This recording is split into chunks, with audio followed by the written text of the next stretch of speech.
တခါတော့လူတယောက်ဟာမြင်းနှကောင်ဝယ်ဖို့မြင်းတွေရောင်းတဲ့ရှံကိုရောက်လာခဲ့တယ်။မြင်းချန်တွေကသူအကြိုက်ဆုံးမြင်းနှကောင်ကိုရွေးပြီးမြင်းရောင်းသူကိုအခုလိုပြောလိုက်ပါတယ်။မိတ်ဆွေငါဒီမြင်းကိုအိမ်ယူသွားပြီးမြင်းကောင်းမကောင်းစမ်းသပ်ကြည့်ခြင်းနဲ့မြင်းကောင်းနေဆိုရင်ဝယ်မယ်။မြင်းမကောင်းဆိုရင်တော့ငါပြန်ပို့မယ်။အဲ့ဒီလိုလုပ်လို့ရနိုင်မလားလို့ပြောလိုက်တယ်။မြင်းရောင်းသူကလည်းရပါတယ်ကျုပ်တို့ကတနေ့လေးသားချင်းတွေပဲ။ခမရစိတ်ကြလေးလိုက်မြဝယ်ပါ။မကြိုက်ရင်လည်းပြန်ပို့ပါကိစ္စမရှိပါဘူးလို့ပြောပြီးသဘောတူလိုက်တယ်။မြင်းဝယ်သူကမြင်းကိုအိတ်ခေါ်သွားပြီးမြင်းဆောင်ထဲမှာသူ့ရဲ့မြင်းတွေနဲ့အတူထားလိုက်တယ်ဒီတော့ဝယ်လာတဲ့မြင်းဟာမြင်းဆောင်ထဲကမြင်းတွေကိုတေချာကြည့်နေတယ်အကဲခတ်နေတာပေါ့ပြီးတော့မြင်းတွေကအပြင်းဆုံးအစားတောက်လည်းအကြီးဆုံးအဆိုးဆုံးလောဘလည်းအကြီးဆုံးဖြစ်တဲ့မြင်းရဲ့အနာကိုရှေးကပ်ပြီးမိတ်စီခွဲကသွားအိတ်နေတယ်ဒါကိုမြင်းဝယ်လာသူကမြင်တာနဲ့ရှက်ရှင်းပဲမြင်းကိုဆွဲထုတ်ပြီးရောင်းသူထံပြန်လဲအပ်နှံလိုက်တယ်မြင်းရောင်းသူလည်းဝယ်သူရဲ့အပြုအမူကိုအံ့ဩသွားပြီးမိတ်ဆွေ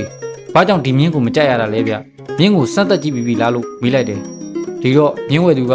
ဒီမြင်းကိုကျုပ်ထွေထူးဆက်သက်နေကြမလို့ဘူးဗျဒီမြင်းကကျုပ်မြင်းလောင်းတွေကအပြင်းဆုံးအဖြစ်ဆုံးလောဘအကြီးဆုံးမြင်းဆုံးနဲ့ပေါင်းသင်းပြုတယ်ဒါကြောင့်ဒီမြင်းရဲ့ဇယက်ဟာလည်းဒီတဘောအတိုင်းပဲဆိုတာယုံမှစရာမလိုတော့ဘူးလို့ပြောလိုက်တယ်လောကမှာလူတယောက်ကိုအကဲခတ်မယ်ဆိုရင်သူ့အပေါင်းအသင်းကိုကြည့်ပြီးခက်မှန်းလေးရှိကြပါတယ်မိတ်ဆွေတို့လည်းအပေါင်းအသင်းကိုမမမင်းကြပါစေနဲ့မိတ်ဆွေကောင်းကိုပဲရွေးချယ်ပေါင်းသင်းတတ်ပါစေပေါင်းသင်းကြောင့်ဂုံတက်စေနိုင်တယ်လို့ပေါင်းသင်းကြောင့်လည်းဂုံပြက်စေတတ်ပါတယ်ပေါင်းသင်းကောင်းကိုရဖို့ဆိုတာကလည်းမိမိကိုယ်တိုင်ကအပေါင်းအသင်းကောင်းဖြစ်ဖို့လိုပါတယ်